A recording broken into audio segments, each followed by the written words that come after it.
კათოლიკოს პატრიარქად არჩევის შემდეგ შიო მესამე ილია მეორის საფლავზე მივიდა. პატრიარქის რანგში პირველი მსახურება მან სწორედ სიონის საპატრიარქო ტაძარში აღავლინა და ილია მეორის სულის მოსახსენებელი პანაშვიდი გადაიხადა. მანამდე ეკლესიის წინამძღვრად არჩევის შემდეგ ახალი პატრიარქის სამებასთან შეკრებილ მრევლს შეხვდა.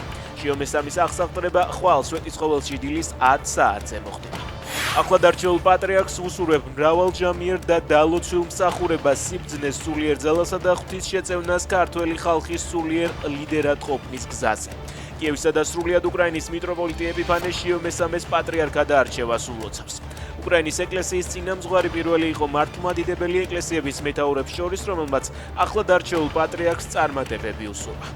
ლოცულობრათა ღვთისშეწევნით თქვენს მღვდელმთავრულ მსახურებაში ღირსეულად გაგრძელდეს ძმური ურთიერთობის ტრადიციები. რუსეთის პატრიარქი კირილი კათოლიკოს პატრიარქ შიო მესამეს საქართველოს მართლმადიდებელი ეკლესიის წინამძღვრად არჩევას ულოცავს. გავრცელებულ განცხადებაში კირილი წერს, რომ მოვლენების შესახებ ცნობამ გააძლიერა აღდგომის ბრწყინვალე სიხარული მათი ეკლესიის შვილთა გულებში. რატომ და ჰქონდეთ მშობლებს სახვეწნად საქმე, სახელმწიფომ უნდა მოაგვაროს ეს პრობლემა. მეუფე ნიკოლოზი დიუშენის დაავადების მქონე ბავშვების მშობლების პროტესტს ეხმაურება.